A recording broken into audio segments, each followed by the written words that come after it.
The docking bay of Meridian Council Station had seen 600 species walk through its corridor. Every single one had signed. Kale Voss had been there for all of them. 340 years behind the same desk, processing the same forms, watching the same ceremony play out with small variations. The Valorians came with warships and signed in 4 hours. The Dranathi brought a singing choir that performed for 2 full days before putting their mark on the page. The Kahathi wept.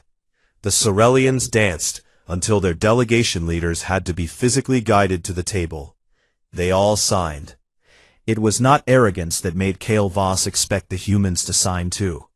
It was math. 600 species, 0 exceptions. The Galactic Compact was not a choice any species seriously refused. It was gravity. You could resist it for a little while. You could not resist it forever. The humans had resisted for 200 years, which was unusual. But unusual was not the same as impossible to process. He had the form ready. He had been ready for a long time. He adjusted his robes and waited at the entrance to the bay. 3 humans walked through the door. He had read their files. He knew what humans looked like. 2 arms, 2 legs, soft skin, no natural armor, no visible threat display of any kind. Biologically, they were unremarkable. Medium height, medium build, nothing that suggested the 1,000 years of stubborn survival the files described. The intelligence reports called them persistent. The diplomatic briefings called them difficult. The Arbiter, in a private meeting 3 nights ago, had called them exhausting. Looking at them now, standing in the grandest diplomatic bay in the known galaxy, Kale Voss did not see exhausting. One of them was carrying a tote bag. It had a small logo on the side that his translator implant identified as a university emblem from a mid-sized Earth city.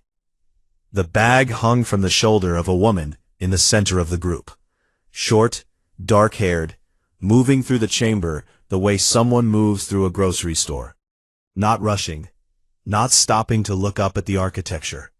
Just walking, with the comfortable pace of someone who had already been to this place many times in her mind, and was simply catching up with her body. The other 2 humans flanked her, a younger man with a tablet, a taller woman with a binder under one arm. Kale Voss waited for them to look up at the ceiling. Every species looked up at the ceiling. The chamber dome was the station's finest piece of design. 300 meters of curved paneling, the entire mapped galaxy rendered in soft light across its surface. Every trade route, a thread of gold.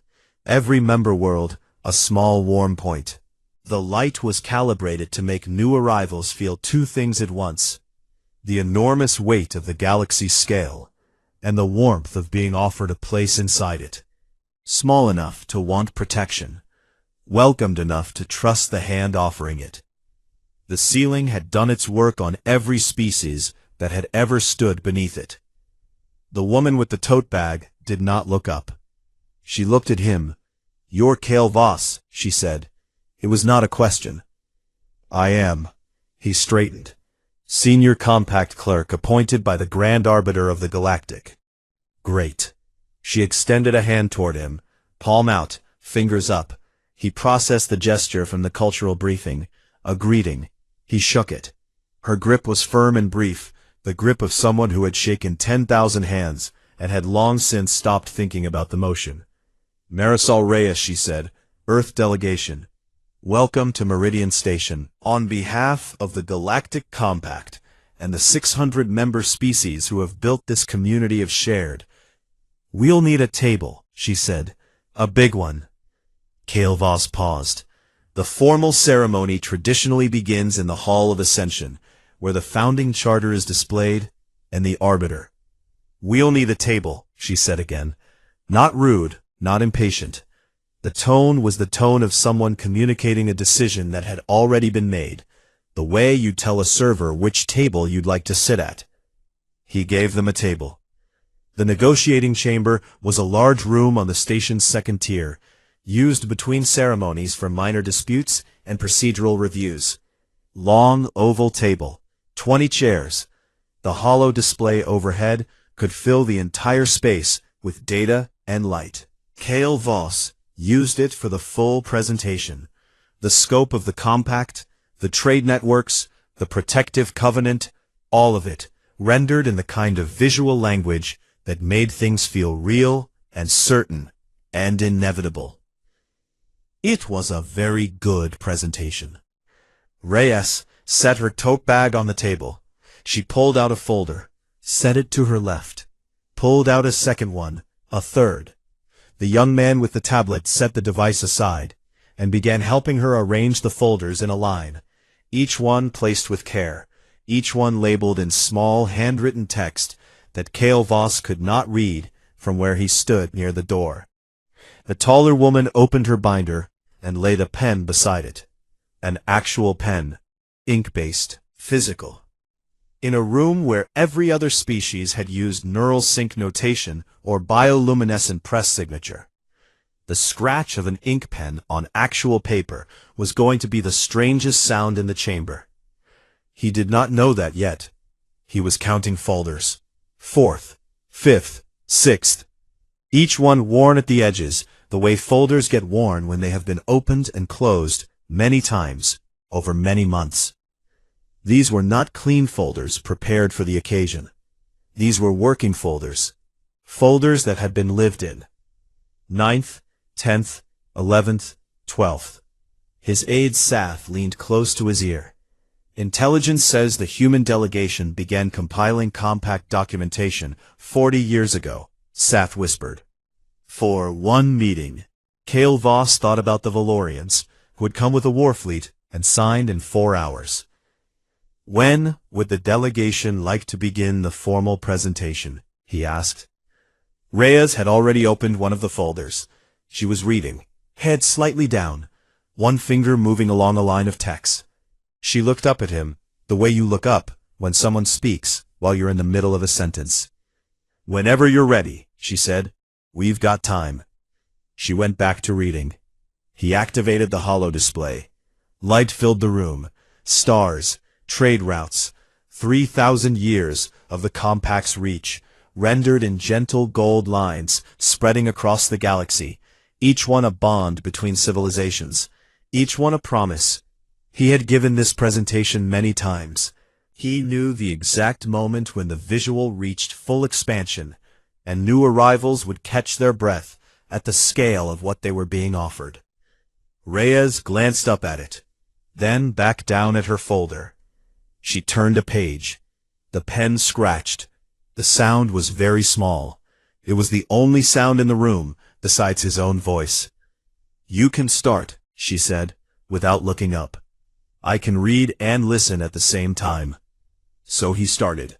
He moved through the history of the compact, the founding, the early agreements, the slow expansion across centuries, the trade routes and the cultural exchange programs, and the protective covenant that had kept 30 civilizations from destroying each other simply by making them neighbors instead of threats.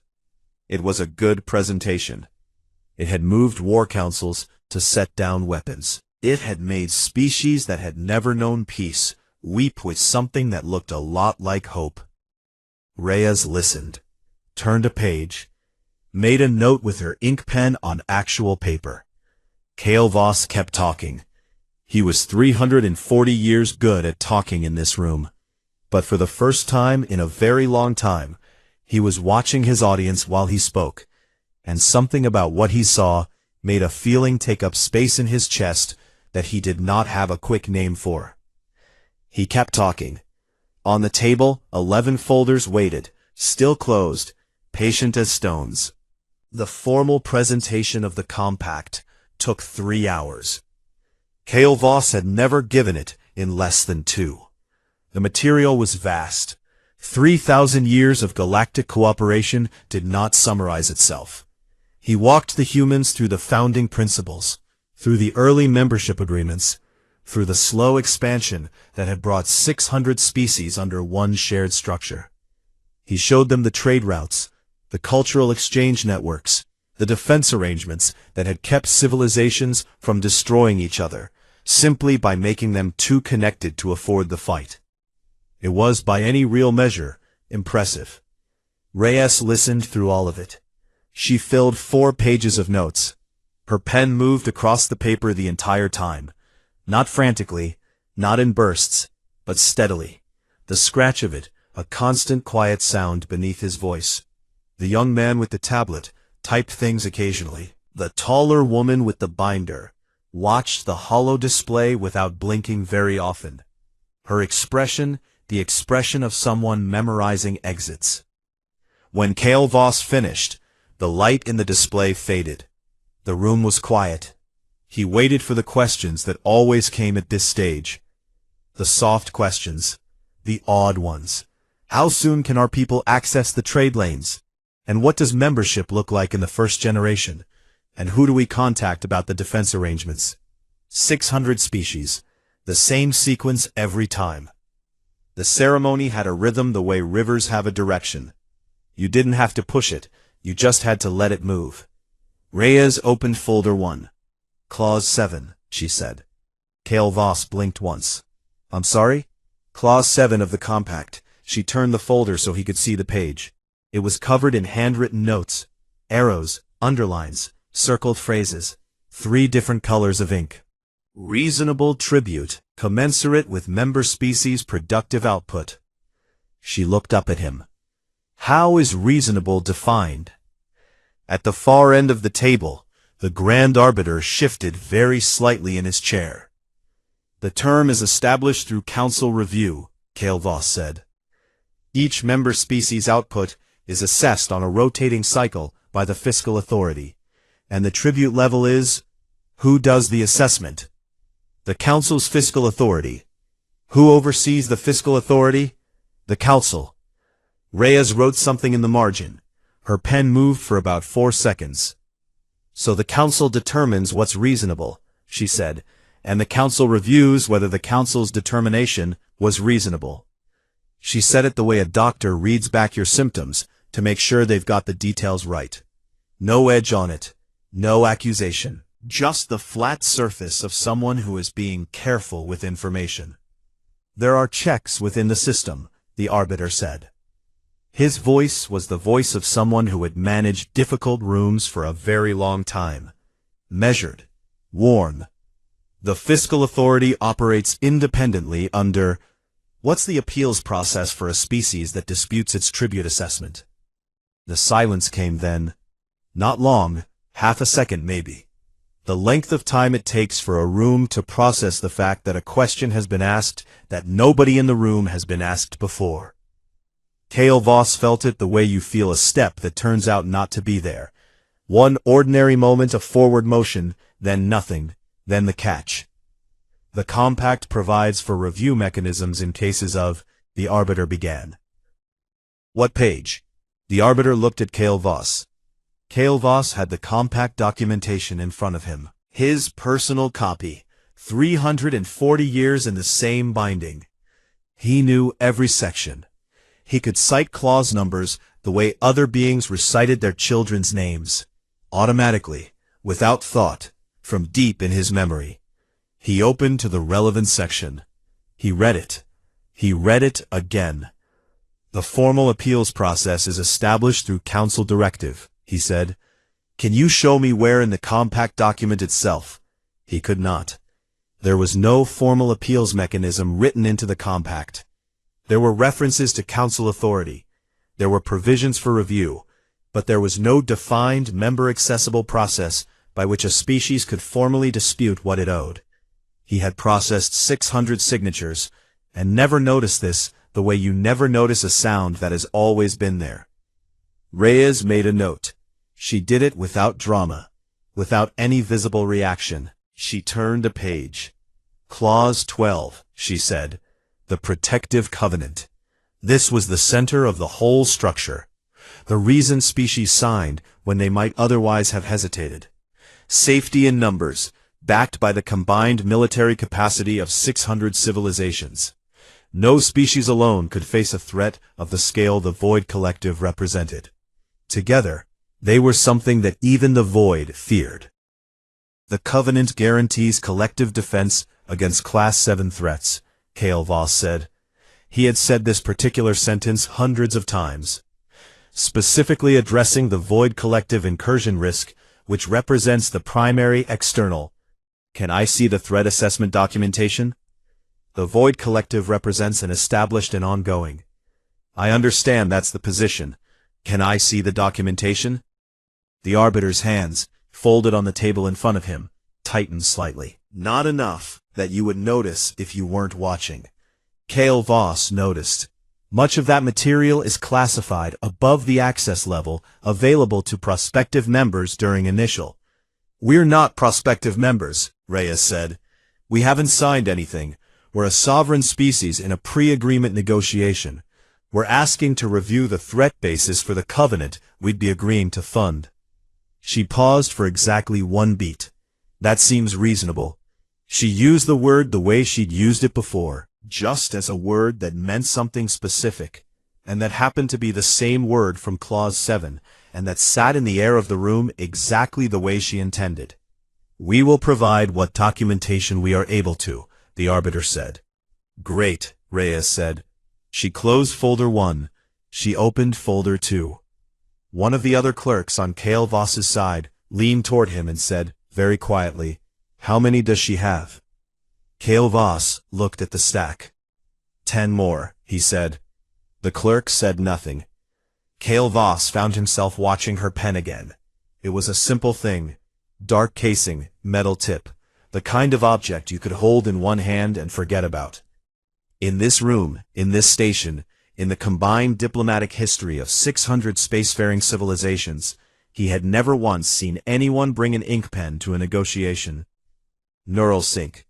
Bioluminescent press. Digital notation in 17 different formats. Not one ink pen. This woman used a pen that left physical marks on actual paper, and he could not stop watching it move, the way you cannot stop watching a thing that is slightly wrong in a room, the way your eye keeps going back to something that doesn't belong. Clause 19, Reyes said. Resource extraction rights in unincorporated space. When a member species locates resources in unclaimed territory, and a second member species already has infrastructure operating in the same zone, how is extraction priority determined? The young man at her side pulled something up on his tablet without being asked, ready for the answer before she'd finished the question, which meant they had practiced this, which meant they had mapped the likely responses, which meant this conversation had been run through in advance, with someone playing the role of the compact clerks. And Cale Voss understood that the 40 years Sath had mentioned was not an exaggeration. They answered Clause 19. She asked about Clause 20. They answered. Clause 21. They answered. She listened to every response with the same expression. Careful, present, not satisfied but not hostile. She made notes after each one. The notes were long sometimes, short other times. And Cale Voss found that he had started trying to read what she was writing from across the table, which was something he had never done in 340 years of sitting across from new species. 2 hours passed. The clerks on his side conferred quietly between answers, sent messages to assistants who left and returned with documentation, checked secondary sources. Nobody had needed secondary sources in a negotiating room before. Reyes worked through Folder 2, opened Folder 3. Near the bottom of Folder 3, something made her stop. She read a page twice, then a third time. Her pen moved for almost a full minute, without pausing, filling the bottom of the page and continuing onto the back of it. When she finished, she looked up. Who handles Clause 22? Specifically, who in this room knows the history of it? Cale Voss straightened. That would be me, he said. She looked at him. Not for long. 3 seconds, maybe 4. The look of someone confirming that the right person was sitting in the right chair. That the 40 years of preparation had correctly identified where the specific question needed to go. Good, she said. She turned folder 3 toward him and pushed it gently across the table. He leaned forward. He began to read. Somewhere in his chest, very quietly, the first piece of something very old came loose. They reconvened on the second morning. The council had spent the night in session. Kale Voss knew this because he had been in the session. 5 hours of reviewing what questions the humans had asked, mapping what questions they might ask next, preparing answers that were accurate enough to hold, but flexible enough to move in the right direction. The arbiter had been composed through most of it. That was the word for him. Composed. The way a very old wall is composed, dense and settled. He had managed difficult negotiations for centuries. He had managed species that came in angry, and species that came in desperate, and species that came in with threats barely dressed up as requests. They are stubborn, the arbiter said, but they want what every species wants: protection, access, belonging. They have held out for 200 years because they believe it gives them leverage. We will acknowledge their concerns about certain procedural clauses, offer some modest adjustments to the review language, and they will sign. This is what species do. Kale Voss had said nothing. He had thought about folder 3, about the section of clause 22 that Reyes had pushed toward him, the handwritten notes covering the margins in 3 colors. The very last line she had underlined twice and put a single word beside. The word was, why. He had not slept. In the morning, he sat across the table from her again. She looked like she had slept fine. She had the tote bag. She set it on the table the same way she had the day before, the easy movement of someone following a routine.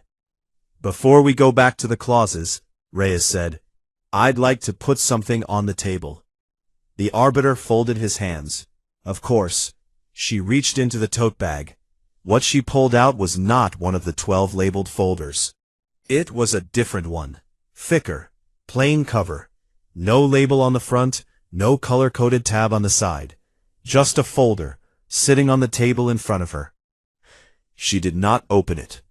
I want to be clear about something first, she said. Her voice was the same as it had been the day before.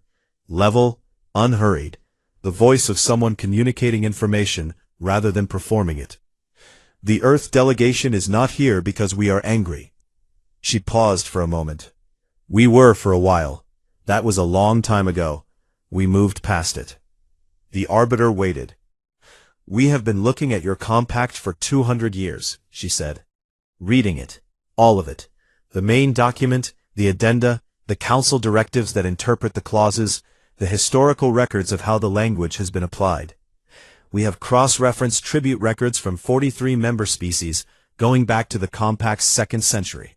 We have built a picture of how this structure actually operates, not just how it is described.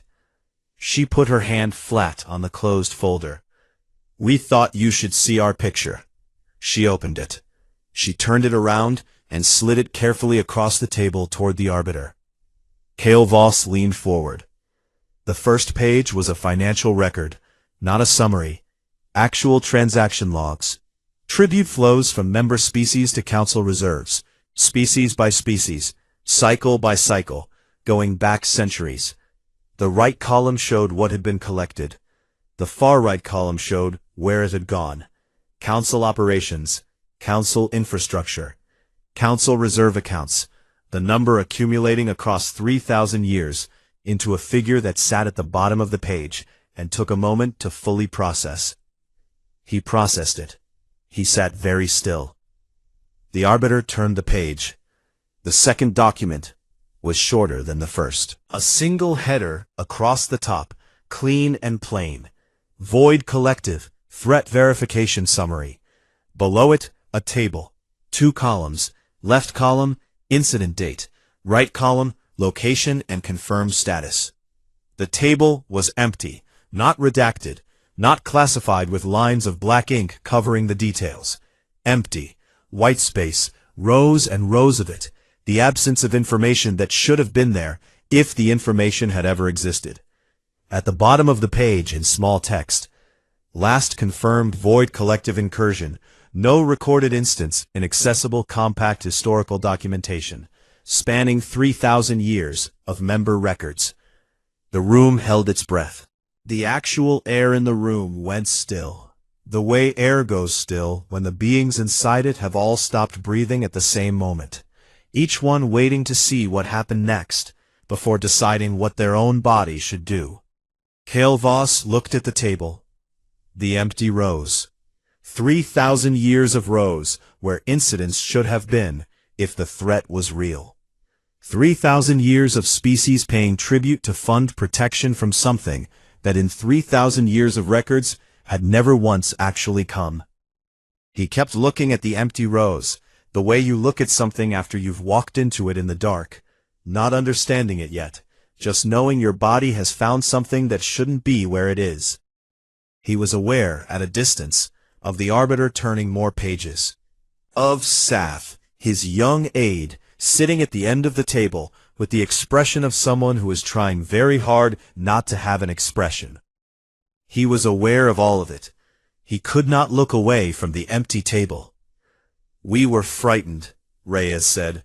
Her voice was the same level tone. Not soft, not sharp, just words moving through the air. 200 years ago, when we first made contact with your people, we were very new to all of this. There is a lot of space out there, and we had not been in it long. You offered protection and membership and a community of 600 civilizations, and we wanted all of it. We really did. She waited one beat. We just wanted to read what we were signing. The Arbiter looked up from the folder. "Ambassador, 200 years is a long time to read," she said, "but we are thorough." She reached across the table. She closed the folder, pulled it back to her side, stacked it on top of the 12 from the day before. She adjusted the stack once, pushing the edges until they lined up even. The particular gesture of someone who straightens things automatically, who needs the small environment around them to be orderly, regardless of what else is happening. She put her pen in her pocket, picked up her tote bag. "All right then," she said. The Arbiter's posture changed slightly, something coming into it. Not quite alarm, something older and more controlled than alarm. The look of a very experienced being, recalibrating. "Ambassador, I think if we take some time to discuss the concerns you've raised, we're done here." She stood. The young man stood. The taller woman closed her binder and stood. They did not look triumphant. They did not look angry. They looked like three people who had finished the meeting on their calendar and were preparing to move to the next one. Professional. Unhurried. They walked toward the door. Kale Voss found his voice before the Arbiter found his. "What are your demands?" He had not planned to say it. It came out of 340 years of understanding how this part went. The moment where the leverage was used, where the evidence was traded for something. Better tribute terms, a permanent seat on a committee, preferred status in the trade lanes. That was how negotiations worked. You built your position, and then you named your price. Reyes stopped at the door, turned back. She looked at him across the length of the room. 12 folders on the table between them. The empty hollow display. 20 chairs, and only the 3 on her side pushed back. "We don't have any," she said. He waited. "We don't want a better deal, Kale Voss. We don't want adjusted tribute rates, or a seat on the council, or preferred lane access. We're not renegotiating." She held his gaze for one moment. Something in her face that was not cold and was not warm. Honest, maybe. The specific look of someone who is not enjoying what the truth requires. "We're just not signing." She left. The door closed. The footsteps of the 3 humans faded down the corridor, and then disappeared completely. In the negotiating chamber, the 13 folders sat in a neat stack on the table, where she had left them. The Arbiter did not move. The other clerks did not move. Sath was looking at his own hands. Kale Voss looked at the folders. He thought about the war fleet the Council could deploy, about the trade restrictions, about the economic pressure that could be applied to a species that refused the Compact's offer. They had never needed them. 600 signatures, not one refusal, but they existed. He thought about what the tools protected against. He thought about the empty table. He did not suggest deploying the tools. Nobody in the room suggested anything. The folders sat where she had left them, patient and still, and Cale Voss stood in the chamber of 600 signatures and felt the stone in his chest that had been there since yesterday press down until he could feel it all the way to the floor. Humanity went quiet. No communications, no press statements, no war fleet materializing at the edge of Council space to remind anyone what was behind the diplomacy. Earth and her colonies went about their lives, trading with each other, moving into unclaimed space, doing whatever humans did on their own time, and simply stopped transmitting on Council frequencies. Not as a threat. Not as a calculated tactic designed to apply pressure. They just went home. The Council spent the first week waiting for something to happen. An ultimatum delivered through a back channel, a message through one of the neutral species, some version of the next move, because there was always a next move. That was how this worked. You created leverage, and then you used it. The Void collective threat had been leverage. The Compact's offer of belonging had been leverage. Everything was leverage, and everyone understood this, and the game moved forward, because both sides knew the rules. Humanity had left their folders on the table and walked away. Nobody in the Council chambers knew what you did when the other side stopped playing. Cale Voss processed paperwork. That was his job. It had always been his job. Forms moved across his desk in the thousands, every single day. The slow bureaucratic weight of 600 species doing business under one shared agreement. Resource allocation filings, trade route applications, cultural exchange requests, tribute acknowledgments from member species on their payment cycles. The Compact generated documentation the way stars generated light, constantly, in all directions, without stopping or asking whether anyone needed a break. He processed it. 30 days after the humans left, a routine filing came through from the Dranathi, one of the oldest member species, 800 years in the Compact, longer than Cale Voss had been a clerk. The filing was a request for review of their current cycle tribute assessment. They submitted one every few years. It was procedural. He processed it and forwarded it to the fiscal authority and moved on. 3 days later, the Valorians submitted a similar request. He processed it. A week after that, the Coffee. Then the Sorelians. Then the Moore Collective, who had not submitted a single review request in 400 years of membership. Not once. 12 species in 30 days. He processed each one. He was very good at processing. He moved each form from receipt to the appropriate department, with the efficiency of a machine that had been running a long time and had learned exactly how to run. He did not ask why 12 species had all decided to request tribute reviews in the same 30-day window. He did not think about what one species might have said to another, or what documents might have moved between them, or whether any of them had managed to read something left on a table in a negotiating room 6 weeks ago. He processed the forms. He moved to the next stack. On the 41st day, a request came from the Sorelians that was not a tribute review. It was a formal information request, filed in the correct format, using the appropriate Compact procedural language. They wanted to review the Void Collective threat assessment documentation. Cale Voss held the form for a long time. Then, he forwarded it to the Arbiter's office with a single attached note. For your review. Without precedent in my tenure. The Arbiter's office received it. They did not respond. The Moore Collective submitted the same request on the 45th day. The Valorians on the 48th. By the end of the second month, 7 species had formally requested the threat documentation. The Arbiter's office had responded to none of them. The Council, Kale Voss understood, was waiting for the requests to stop, waiting for the curiosity to burn itself out, the way a small fire burns out if you don't feed it. He processed the incoming requests and forwarded them. He said nothing about the fire. His aide Sath was 40 years old, which in Viridian terms made him very young, young enough that his entire professional life had existed inside a compact that Kale Voss had spent decades helping to run. He was good at his job, careful and precise in the way young clerks are when they want to prove they belong in the room. One morning, Sath brought Kale Voss the Drenathi's second review request, a follow-up to the first one, which the fiscal authority had not yet answered, and set it on the desk. He did not immediately leave. Kale Voss looked up.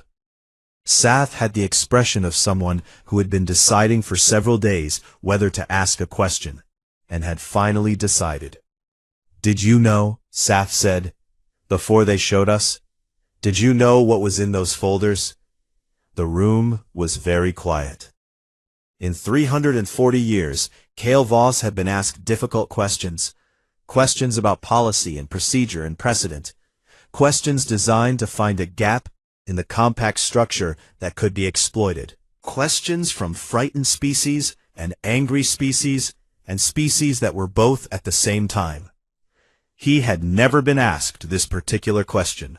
He thought about the empty table in the second document, the rows where incidents should have been, blank and white, for 3,000 years. He thought about the appeals process that was not written anywhere in the document he had spent his entire career administering. He thought about Clause 22 and the single word Reyes had written in the margin. Why? "The record," he said carefully, "will reflect that I processed 612 signatures in full accordance with established compact procedure." Sath looked at him for a moment, nodded once, slowly. He picked up the next form from the incoming stack and set it on the desk without being asked. "There is also a message from the coffee delegation," Sath said. "They did not file a formal request." "Then what did they submit?" "Nothing," Sath said. "They stopped paying this cycle's tribute. They sent no letter, they made no announcement. They just stopped, and they have not contacted us since." Kale Voss was quiet. "They're waiting," Sath said, "to see what we do." He did not ask what they would do.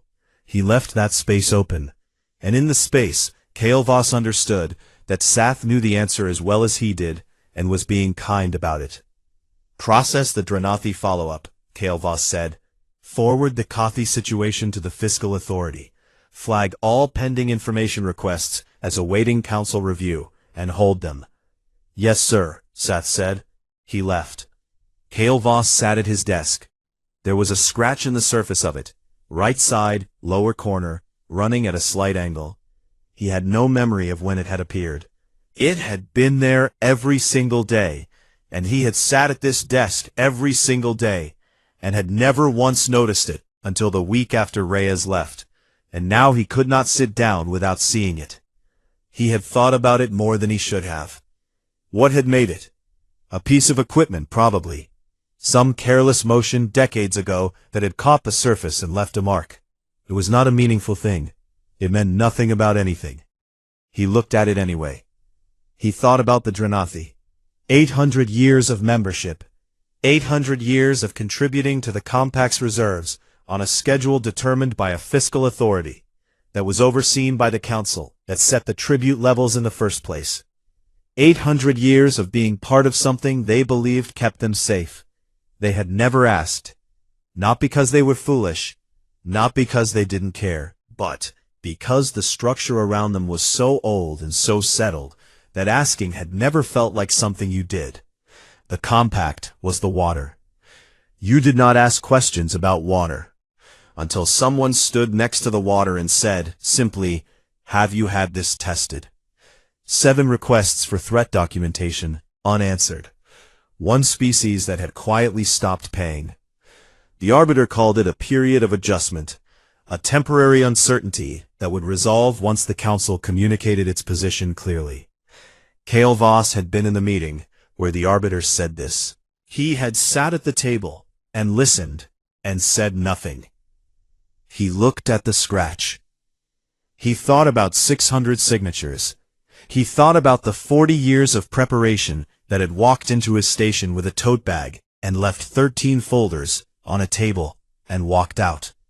He had 340 years of procedure. She had 40 years of homework. He was starting to understand which one of those things mattered more. 6 months. The compact was not gone. That was the thing about a structure 3,000 years old. It did not fall the way buildings fall, all at once, loud and final. It hollowed.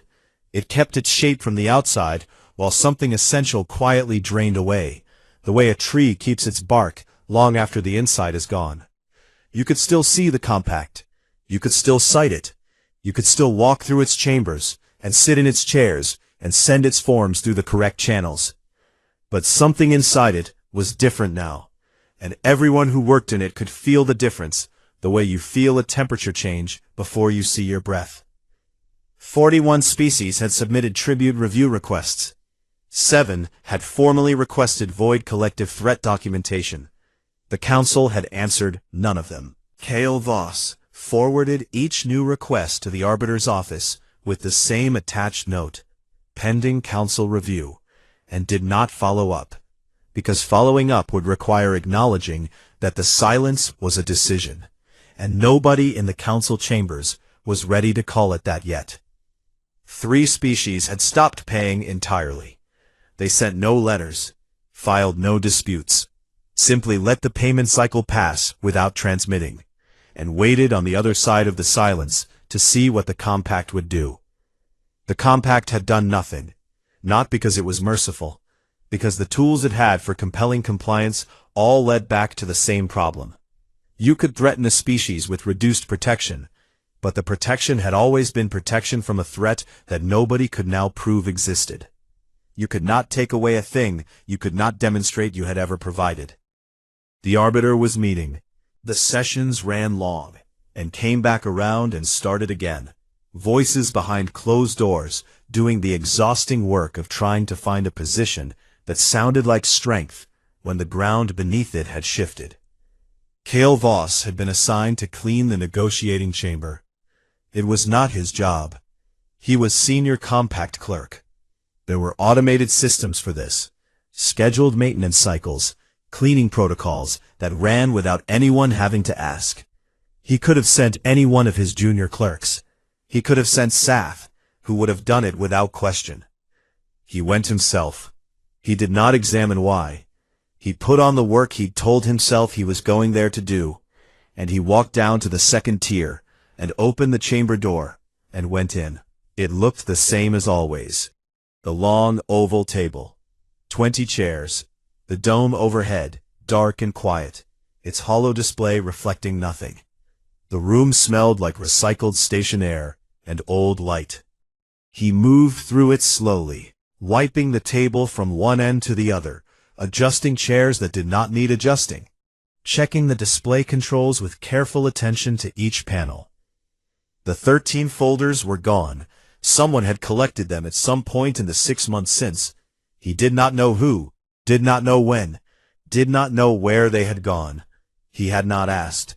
He had made a deliberate choice not to ask, and he had kept that choice every day since. He finished the table, finished the chairs. He was near the door, ready to leave, the task done, the reason for being here satisfied, when he saw it. Under the second chair on the left side of the table, the one where she had sat, there was a piece of paper. One sheet, face down, pressed against the floor where it had slid under the chair leg. The cleaning systems worked on surfaces. They missed things at floor level, near furniture. He bent and picked it up. He turned it over. Her handwriting. He recognized it immediately from the folders. The particular way it moved across a page, fast but deliberate. letters that committed to where they were going. This was a dense page of notes. Clause numbers along the top. Questions arranged in a column, each one with a space below it for the answer she had expected to receive. Small arrows connecting related points. 3 colors of ink, which meant 3 different sessions of working on this same page. 3 different times she had come back to it and added something. At the top, in the first color, Day 1, questions to ask. He read down the list. Clause 7, Clause 12, Clause 19, Clause 21. He found his own name partway down. Kale Voss, Clause 22, has to know the full history, written in the second color, which meant she had added it in a later session. She had found him specifically. She had been planning this conversation before she ever walked through the docking bay. He kept reading. Near the bottom, the questions became shorter. Less about documentation and more about mechanism. Who decides? Who reviews? Who watches the ones who review? The questions of someone who has been through enough systems to know where systems break. At the very bottom of the page, below the last clause number, written in the third color, the darkest ink, added last, perhaps a long time after everything else. Don't sign anything you haven't read. Not a threat, not a summary of her position, not even a message really, in the sense of something meant to be received. Just a line at the bottom of a working page, the way people write things to themselves when they want to remember why they're doing something hard. He stood in the empty room and held the paper. The holo display reflected nothing. The chairs were even now, all of them in their correct positions. The room was clean, ready for the next ceremony whenever that happened. Whenever a species came through the docking bay and looked up at the ceiling dome and felt the intended feeling. 600 species. He had been here for all of them. He had given the presentation and answered the initial questions, and managed the transition from arrival to signature. And he had done it well, by every measure that had ever been applied to the job. The forms were always correctly filed. The process was always correctly followed. In 340 years, he had not made a procedural error. He folded the paper, one precise fold, then another. The automatic carefulness of someone who has handled documents their entire life. He put it in the inside pocket of his robe, where it rested against his chest. He left the chamber. He walked back down the corridor to his desk. The paperwork was where he had left it. A new stack had arrived while he was gone. 3 more review requests, a Kathy non-payment follow-up, a message from the arbiter's office about an emergency session scheduled for the following morning. He set them aside. He opened the left drawer of his desk. Inside, his personal copy of the compact. The same binding for 340 years, worn at the corners, the cover slightly faded. He had consulted it thousands of times. He knew what it said. He had cited it without opening it for the last several decades. The words so fixed in his memory that the book itself had become a formality. He put it on the desk in front of him, opened it to the first page. The founding language was the same as always. The original principles, the declaration of intent, the statement of what the compact was meant to be and do. He had read these words before. He had built his entire professional life inside them. He read them again, slowly. The way you read something when you are not looking for what you already know, but for what you might have agreed to without fully understanding. The way you read before you sign. He read Clause 1, then Clause 2. When he reached Clause 7, he stopped, read it 3 times, got out his stylus, and for the first time in 340 years of owning this document, made a note in the margin. 3 words. How is reasonable defined? He kept reading. The scratch on his desk caught the light from above, small and angled, the mark of some careless moment 60 years ago that had left its evidence in the surface, and waited. He did not look at it. He was on page 1. He had a long way to go, and for the first time in a very long time, he intended to go all of it.